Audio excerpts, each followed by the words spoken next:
আসসালামু আলাইকুম। তো ধরে নিলাম আমাদের কাছে একটি ভেক্টর দেওয়া আছে। সো এই ভেক্টরকে আমি দুটি ভাগে ভাগ করতে চাই, অর্থাৎ দুটো ভেক্টর পি এবং কিউ এ ভাগ করতে চাই এমনভাবে যাতে R is equal to P plus Q হয়। খেয়াল করে দেখো যে আরকে আমি ভাগ করেছি পি এবং কিউ দুটো অংশে, তাই আমরা বলবো যে পি এবং কিউ হচ্ছে আর ভেক্টরের উপাংশ বা কম্পোনেন্ট, অর্থাৎ আরকে আমরা দুটো অংশে বা দুটি উপাংশে ভাগ করেছি। অ্যান্ড খেয়াল করে দেখো যে পি এবং কিউ হচ্ছে এক একটা ভেক্টর, তাই আমরা বলবো যে উপাংশ হচ্ছে এক একটা ভেক্টর। স্বাভাবিক, কোনো একটা ভেক্টরকে যদি আমি দুটি উপাংশে বা অংশে ভাগ করি সেগুলো তো ভেক্টরই হবে। সো আমাদের এই পুরো ভিডিওতে উদ্দেশ্য থাকবে যে এই পি ভেক্টর এবং এই কিউ ভেক্টরের মান বের করা। তো তার আগে আমরা এই যোগ করি সামান্তরিক সূত্রের মাধ্যমে। তো সামান্তরিক সূত্রের মাধ্যমে যোগ করার জন্য আমাদের পি এবং কিউ ভেক্টরকে নিয়ে একটা সামান্তরিক তৈরি করতে হবে। তো কিউ ভেক্টরকে শিফট করে এই জায়গায় নিয়ে আসি, তারপর পি ভেক্টরকে শিফট করে এই জায়গায় নিয়ে আসি। দেখো একটা সামান্তরিক ক্রিয়েট হয়ে গেল। অ্যান্ড এই সামান্তরিকের যে কর্ণ সেটাই হচ্ছে দুটো ভেক্টরের যোগফল আর। আচ্ছা, তো আমি এখন চিত্রটাকে একটু এদিকে নিয়ে আসি। খেয়াল করে দেখো, ধরলাম এই অ্যাঙ্গেলটা হচ্ছে থেটা পি এবং আর ও কিউ এর মধ্যবর্তী কোণ থেটা কিউ। এটা সচরাচর কোশ্চেনে দেওয়া থাকবে। তো আমাদের উদ্দেশ্য হচ্ছে, একটু আগেও বলেছি যে আমরা পি এর মান এবং কিউ এর মান বের করতে চাই। পি ভেক্টরের মানকে জাস্ট পি এবং কিউ ভেক্টরের মানকে জাস্ট কিউ দ্বারা প্রকাশ করা হয়। সো এখন আমি একটু এই অ্যাঙ্গেলটা কি সেটা যাচাই করার চেষ্টা করি। খেয়াল করে দেখো, এই বাহুটা হচ্ছে এটা অ্যান্ড এই বাহুটা হচ্ছে এটা। সো দুটো বাহু একদম সমান্তরাল, সামান্তরিকের দুইটা বাহু তো সমান্তরাল হয়। অ্যান্ড তাদের মধ্যকার এই কর্ণটা আমি আঁকি, এই হচ্ছে তাদের কর্ণ। সো বোঝাই যাচ্ছে এই অ্যাঙ্গেলটা যদি থেটা কিউ হয় তাহলে একান্তর কোণ এই অ্যাঙ্গেলটাও হবে থেটা কিউ। সো এই অ্যাঙ্গেল এবং এই অ্যাঙ্গেল হচ্ছে একে অপরের একান্তর কোণ, তাই এই অ্যাঙ্গেলটাও কিন্তু হবে থেটা কিউ। আচ্ছা, একটু চিত্রটা সহজ করার জন্য আমি উপরের এই অংশটুকু মুছে দেই। তাহলে দেখো ত্রিভুজটা দেখতে কিছুটা এরকম হবে। একটা ত্রিভুজ পেলাম আমরা। অ্যান্ড এই কোণটা কত হবে? 180 থেকে আমি যদি এই কোণ এবং এই কোণ বিয়োগ দিয়ে দেই, অর্থাৎ 180 থেকে যদি আমি theta P plus theta Q করি, তাহলে কিন্তু আমি এই অ্যাঙ্গেলটা পেয়ে যাব, তাই না? এখন তোমাদেরকে আমি একটা জিনিস দেখাতে চাই আলাদাভাবে। ধরে নাও যে কোনো একটা ভেক্টর দেওয়া আছে এ ভেক্টর। এখন এটা তো ভেক্টরের একদম বেসিক, তাই না? যে এই ভেক্টরের যে দৈর্ঘ্য, এই ভেক্টরের দৈর্ঘ্যটাই কিন্তু মান নির্দেশ করে। অর্থাৎ বোঝাই যাচ্ছে দৈর্ঘ্য যত বেশি হবে মান তত বেশি হবে, দৈর্ঘ্য যত কম মান তত কম। অ্যান্ড এর মানকে, যে কোনো একটা ভেক্টরের মানকে আমরা জাস্ট এ দ্বারা প্রকাশ করি, অর্থাৎ উপরে অ্যারো চিহ্ন দেই না, অথবা আমরা মডুলাস অফ এ দ্বারাও প্রকাশ করতে পারি। আচ্ছা, যাই হোক।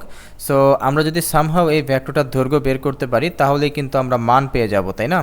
সো আগের যে চিত্র আছে সেখানে খেয়াল করে দেখো যে এই পি ভেক্টরটার যে দৈর্ঘ্য সেটাই কিন্তু পি ভেক্টরটার মান, কিউ ভেক্টরটার যে দৈর্ঘ্য সেটাই কিউ ভেক্টরের মান, অ্যান্ড আর ভেক্টরের দৈর্ঘ্য হচ্ছে আর ভেক্টরের মান। সো আমরা এখন এই ত্রিভুজটার উপরে কাজ করব। তো তার জন্য আবার তোমাদের একটা জিনিস শিখতে হবে, সেটা হচ্ছে ভেক্টরের ত্রিভুজের সাইন সূত্র। এটা তোমরা হায়ার ম্যাথে শিখবে। তাও আমি একটু এখানে দেখিয়ে দিচ্ছি, সমস্যা নেই। আমি এখানে যা সূত্রটা দেখিয়ে দিব, প্রমাণ তোমরা হায়ার ম্যাথে শিখে নিতে পারবে। ধরে নিলাম যে এই ত্রিভুজের এই বাহুটা হচ্ছে এ, অ্যান্ড এই বাহুর বিপরীত কোণকে বড় হাতের এ দ্বারা প্রকাশ করা হয়। এই বাহুটা হচ্ছে ছোট হাতের বি, অ্যান্ড এই বাহুর বিপরীত কোণ হচ্ছে এটা বড় হাতের বি। এই বাহুটা যদি হয় সি, ছোট হাতের সি, তাহলে এই কোণটা হবে বড় হাতের সি। সো আমরা এখন কি করব, যে ত্রিভুজের সাইন সূত্র অ্যাপ্লাই করব। তো ত্রিভুজের সাইন সূত্র বলে যে তুমি এরকম তিনটা দাগ দিবে, ওকে। তারপর উপরে যত বাহু আছে তাদের দৈর্ঘ্যগুলো উপরে লিখবে, আর নিচে সাইন সাইন সাইন লিখবে। তারপরে তোমরা কি করবে, এই যে এর নিচে একটা অ্যাঙ্গেল বসাতে হবে, তাই না? সো এর যে বিপরীত কোণটা আছে সেটাকে তুমি এখানে বসিয়ে দিবে। একইভাবে এই বি বাহুর বিপরীত যে অ্যাঙ্গেলটা আছে তাকে তুমি এখানে বসিয়ে দিবে। একইভাবে সি বাহুর বিপরীত অ্যাঙ্গেলটাকে তুমি এখানে বসিয়ে দিবে। অ্যান্ড দেখো, এটাকে বলা হয় ত্রিভুজের সাইন সূত্র, অ্যান্ড এটাই আমরা এখন অ্যাপ্লাই করব আমাদের সেই ত্রিভুজটাতে। সো আমরা কি করব, আমরা এরকম একটা দাগ দিব। তারপর যত বাহু আছে অর্থাৎ পি কিউ এবং আর এই জায়গায় লিখব। তারপরে আবারও আগের মতো সাইন সাইন সাইন দেব।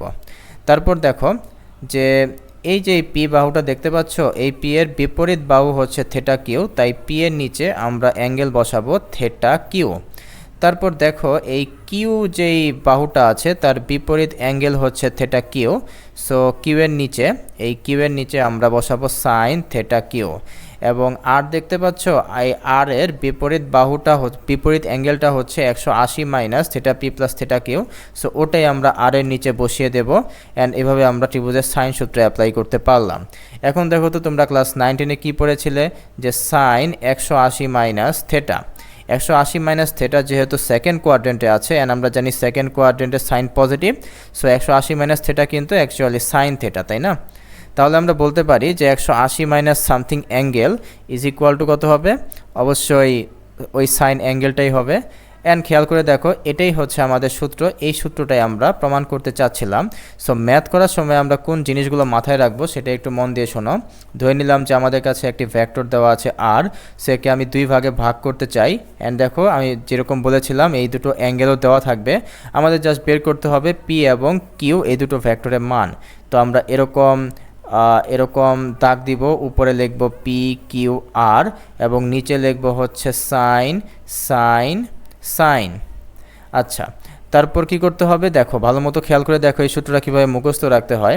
পি এর সাথে যে অ্যাঙ্গেলটা আছে ওটা কিন্তু আমরা নিব না, বিপরীতে যে অ্যাঙ্গেলটা আছে ওটাকে আমরা এই জায়গায় নিব।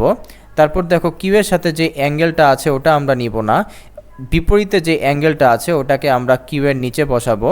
অ্যান্ড আর এর নিচে আমরা কি বসাবো? একদম theta Q plus theta P বসিয়ে দেবো, অর্থাৎ theta P plus theta Q আমরা বসিয়ে দেবো। অ্যান্ড এই সূত্রের মাধ্যমে কিন্তু আমরা খুব সহজেই পি এবং কিউ এর মান বের করতে পারবো। সো একটা ম্যাথ করলেই তোমরা বুঝতে পারবে। আচ্ছা, তো ধরে নিলাম যে আমাদের কাছে একটি ভেক্টর দেওয়া আছে অ্যান্ড এই ভেক্টরের মান জাস্ট এফ হচ্ছে 10 নিউটন। সো এই ভেক্টরকে আমার এমনভাবে দুইটি উপাংশে ভাগ করতে হবে, এই দুটো উপাংশ হচ্ছে F1 এবং F2, এমনভাবে ভাগ করতে হবে যাতে এই দুটো উপাংশ পরস্পর 50 এবং 60 ডিগ্রি কোণে থাকে। সো আমরা আবারও সূত্র অ্যাপ্লাই করব। তো তার জন্য আমাদের এরকম তিনটা দাগ দিতে হবে। এখানে লিখব প্রথম ভেক্টরটার মান, এই জায়গায় দ্বিতীয় ভেক্টরটার মান, এবং এই জায়গায় লিখব হচ্ছে মেইন যে ভেক্টরটা আছে তার মান। তারপর নিচে সাইন সাইন এবং সাইন বসাবো। এরপর যে কাজটা করতে হবে, যেহেতু F1 এর নিচে আমার অ্যাঙ্গেল বসাতে হবে, তো F1 এর সাথে যে অ্যাঙ্গেলটা আছে সেটা নিব না, বিপরীত অ্যাঙ্গেলটা আমরা এই জায়গায় বসাবো। তারপর F2 এর সাথে যে অ্যাঙ্গেলটা আছে ওটা নিব না, 50 ডিগ্রিটা আমরা এই F2 এর নিচে বসাবো। আর F এর নিচে একদম 60 আর 50 যোগ দিলে যা হয় সেই অ্যাঙ্গেলটা আমরা নিচে বসাবো। আচ্ছা, এরপর আমরা কি করব? এরপর আমরা এই অংশটুকু এবং এই অংশটুকুকে ইকুয়েট করে লিখব, অর্থাৎ F1 ভাগ সাইন 60 ডিগ্রি। ওকে, অ্যান্ড উপরে খেয়াল করে দেখো এফ এর মান হচ্ছে 10 নিউটন, সো এখানে বসিয়ে দিলাম 10, আর নিচে হচ্ছে sine 110 degree, so sine 110 degree. So এখান থেকে আমরা F1 পাচ্ছি, তুমি যদি ক্যালকুলেট করো ক্যালকুলেটরে তাহলে F1 পাবে হচ্ছে 9.21 নিউটন। এবং একইভাবে তুমি যদি এখন এই অংশটা এবং এই অংশটা ইকুয়েট করো, অর্থাৎ F2 ভাগ সাইন 150 ডিগ্রি, তারপর 10 ভাগ সাইন 110 ডিগ্রি, তাহলে তুমি ক্যালকুলেটরে টাইপ করলে আনসার পাবে হচ্ছে F2 is equal two 8.15207 Newton. So এভাবেই আমরা দুটো উপাংশে ভাগ করতে পারি। কিন্তু খেয়াল করে দেখো তো এই জায়গায় আমরা কি করেছি, যে এরকম যদি একটা ভেক্টর থাকে তাকে আমরা এইভাবে এবং এইভাবে দুটো উপাংশে ভাগ করেছি, তাই না? কিন্তু এই দুটো ভেক্টর কিন্তু একে অপরের লম্ব নয়। কিন্তু আমরা যদি ম্যাথ করার সময় এরকম কাজ করি যে এফকে আমরা এরকম একটা উপাংশ এবং এরকম একটা উপাংশে ভাগ করতে পারি, অর্থাৎ দুটো ভেক্টর যদি লম্ব থাকে তাহলে কিন্তু আমাদের জন্য অনেক সুবিধা হবে। অ্যান্ড এটাকেই বলা হয় লম্ব উপাংশ, যা পরবর্তী ভিডিওতে দেখানো হবে। পুরো প্লেলিস্টের লিঙ্কই কিন্তু ডিসক্রিপশনে দেওয়া থাকবে। So thank you.